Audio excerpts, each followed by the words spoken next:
नन्ही राजकुमारी और चंद्रमा। बहुत पुरानी बात है। समुद्र के किनारे एक नन्ही सी राजकुमारी रहती थी। एक दिन उसने इतनी चटनी खा ली थी कि बीमार हो गई। डॉक्टर ने भी उसे देखा तो चिंता में पड़ गया। राजा ने राजकुमारी से पूछा, बताओ तुम्हें क्या चाहिए? राजकुमारी बोली, अगर मुझको चंद्रमा मिल जाए तो मैं अच्छी हो जाऊंगी। राजा के पास एक से बढ़कर एक जानकार विद्वानों की भीड़ लग रही थी। वह उनसे जो मांगता वे हाजिर कर देते थे। इसलिए राजा ने कह दिया, ठीक है, तुमको चंद्रमा मिल जाएगा। राजा ने दरबार में पहुंचकर मंत्री को बुलाया। मंत्री तुरंत हाजिर हो गया। राजा ने कहा, मंत्री जी, राजकुमारी को चंद्रमा चाहिए, तभी उसकी तबीयत ठीक होगी। आज रात या ज्यादा से ज्यादा कल तक हर हाल में चंद्रमा चाहिए। यह सुनकर मंत्री पसीना पसीना हो गया और बोला, महाराज, चंद्रमा लाना तो असंभव है। चंद्रमा 35,000 मील दूर है।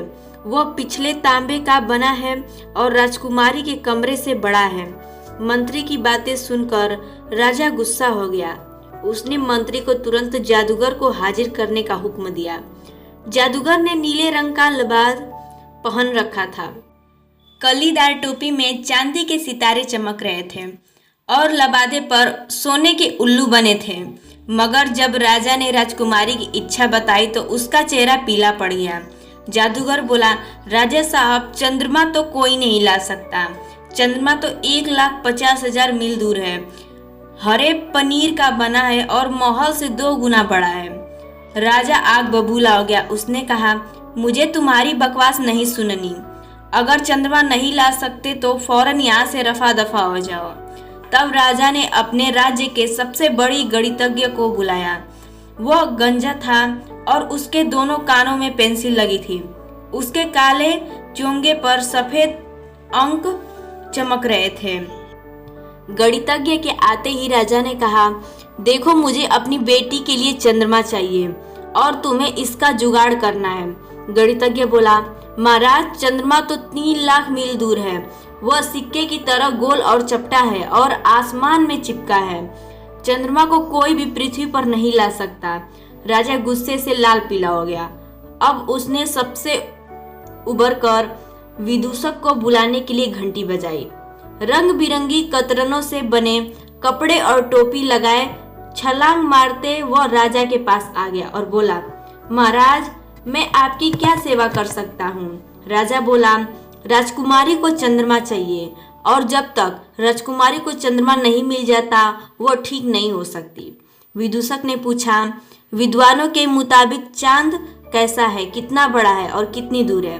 राजा बोला, मंत्री कहता है चंद्रमा 35,000 मील दूर है। राजकुमारी के कमरे से बड़ा है। जादूगर कहता है चंद्रमा 1,50,000 मील दूर है, महल से 2 गुना बड़ा है। और गणितज्ञ सोचता है कि चंद्रमा 3 लाख मील दूर है और मेरे राज्य का आधा है। विदूषक बोला, अब विद्वान ऐसा कह रहे हैं तो सच ही होगा। अब करना यह है कि राजकुमारी से भी पूछें चंद्रमा कितना बड़ा है और कितनी दूर है। यह कहकर विदूषक उछलता कूदता राजकुमारी के कमरे में जा पहुंचा। विदूषक को देखकर राजकुमारी मुस्कुराई और बोली, क्या तुम मेरे लिए चंद्रमा लाए हो? विदूषक बोला, अभी तो नहीं, पर हाँ, जल्दी ही ले आऊंगा। अच्छा बताओ, चंद्रमा कितना बड़ा है? राजकुमारी बोली, अरे तुमको नहीं पता, चंद्रमा मेरी नाखून से जरा सा छोटा होगा, क्योंकि जब मैं अंगूठा चंद्रमा के सामने करती हूँ तो वो ढक जाता है। विदूषक बोला, और चंद्रमा कितनी दूर होगा? राजकुमारी बोली, मेरी खिड़की के बाहर जो पेड़ है उससे तो ऊंचा नहीं होगा, क्योंकि वो कभी कभी पेड़ की टहनियों में उलझ जाता है। वो किस धातु का बना होगा? विदूषक ने पूछा। अरे अभी कोई पूछने की बात है, चंद्रमा तो सोने का बना होगा, राजकुमारी बोली। विदूषक बोला, अच्छी बात है। आज रात जब चंद्रमा टहनियों में उलझेगा तो मैं उसको उतार लाऊंगा। राजकुमारी बोली, जरूर, मुझे जल्द से जल्द सोने जैसा चंद्रमा ला दो। विदूषक महल से सीधा सोनार के पास गया और राजकुमारी के नाखून से जरा सा छोटा सोने का चंद्रमा बनवा लिया। उसे सोने के तार में पिरोकर राजकुमारी के पास ले आया। राजकुमारी खुश हो गई और वह सुबह बाग में चौंकते हुए खेलने लगी। वह स्वस्थ हो गई थी। राजा अब भी चिंतित था। उसे पता था कि रात को जब चंद्रमा निकलेगा तो बिटिया फिर से बीमार होगी। उसने मंत्री को बुलाया और कहा, कुछ ऐसा उपाय करो कि राजकुमारी आज की रात चंद्रमा न देख पाए। बहुत सोच विचार कर मंत्री बोला, राजकुमारी को काला चश्मा पहना देना चाहिए तो चंद्रमा नहीं दिखेगा।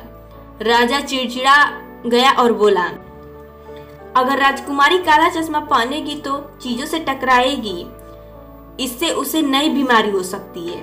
तब जादूगर को बुलाया गया। उसने सुझाया कि महल के चारों ओर काले मखमल के ऊंचे ऊंचे पर्दे तान दे तो चंद्रमा हर हाल में छिप जाएगा।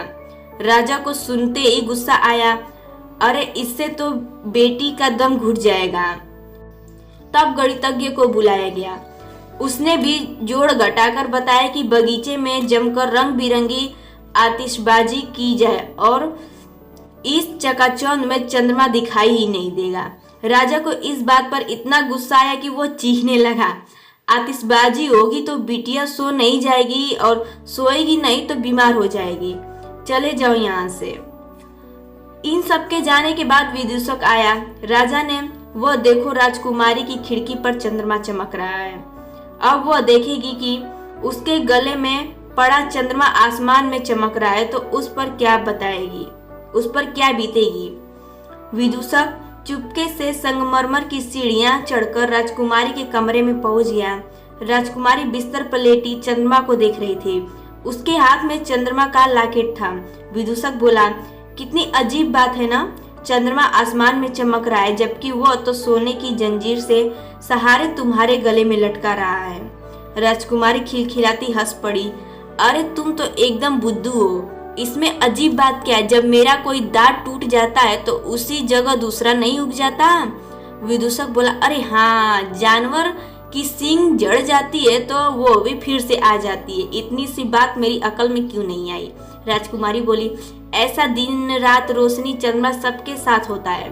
विदूषक ने देखा कि धीमे धीमे बुदबुदाते बुदबुदाते हुए राजकुमारी खुशी खुशी सो गई।